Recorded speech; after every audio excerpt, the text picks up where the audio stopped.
So Cerion Nanomaterials, we recently hit our 15-year anniversary. And in that span of time, the industry, from my perspective, has completely changed. At our inception years ago, nanomaterials weren't even considered by product developers as a potential tool in their tool chest. And this really was because there wasn't a fundamental understanding of the value that a nanomaterial could provide. If you fast forward today, product development teams from, I would say, broadly speaking, 40 industries, they're leveraging these materials to improve performance in their products or systems. And customers today intrinsically understand the value that a nanomaterial can provide to their systems.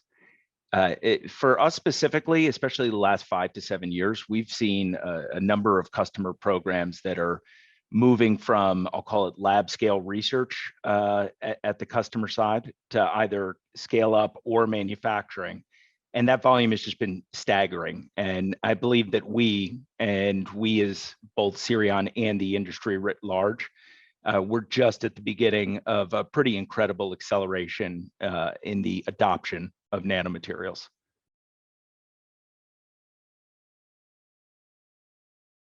Well, I mean, truthfully, there's too many to count. For Cerion, we're really focused on providing our customers and their product development and commercialization teams with access to advanced expertise in both the design, the scale up, and the manufacturing of nanomaterials. Most of our innovations are focused in that area. But the most consequential definitely has been our brand commitment to ensuring that all nanomaterials in the lab can very seamlessly transition to cost-effective manufacturing. And our investments in that area really have been numerous. It's everything from people to process to infrastructure. And it really has set us apart from our competition, and it allows our customers to take their product ideas and transform them into real strategic competitive advantage, and all the while doing that at significantly lower cost and in faster timeframes. Yeah, I would say there's two things. The first would be our growth. Cerion Nanomaterials just hit 15 years in business, and in an industry that's really well known for the boom bust cycle of its market participants, we've not only survived, but we've thrived. If you look back in 2007, we started as a small shop, maybe 6 people. Today, we're one of the largest in North America for the manufacturing of nanomaterials. And we service mostly mid-cap, large-cap companies across the US and Europe.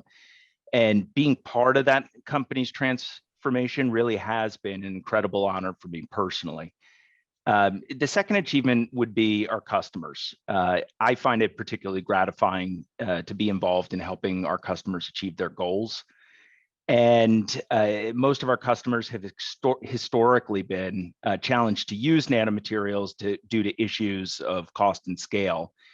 And having solved these issues here at Cerion, it really is great to see the role we play in moving a customer's seed of an idea to a commercial reality.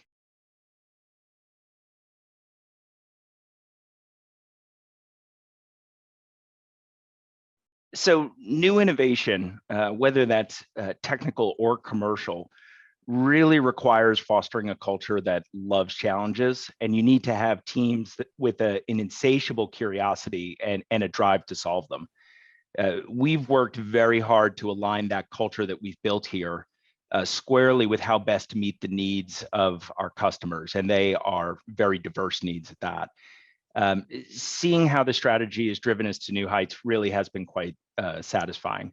But on the same hand, we're equally committed to practicality.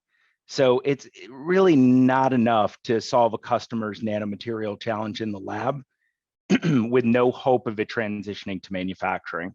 And over the years, this has really required us to dig deep and bring a tremendous amount of creativity to bear to everything that we do for our customers.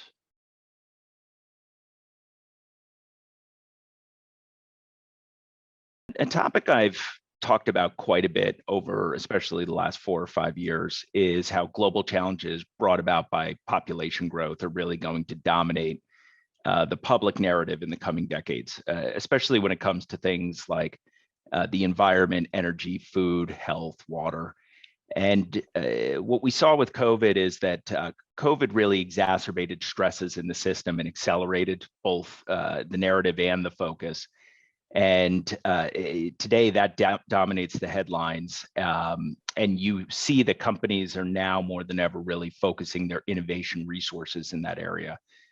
Now, since materials really are the foundation on which societies are built, it has an absolutely critical role to play, not only now, but in the future. And companies who focus their innovation towards these issues in a smart way really will be poised to tap an entirely new area of potential growth and value creation. The Advanced Materials Show is one of those really unique gems that brings users and makers of advanced materials all together under one roof. The diversity of material users at the event and the range of available offerings for manufacturing is simply put really quite breathtaking. If that wasn't enough, the show hosts a world-class conference. The conference producers are very thoughtful about putting an emphasis on macroeconomic trends and societal trends, and really trying to foster a free-flowing exchange of ideas on how that's going to drive new nanomaterial and advanced material innovation in the future.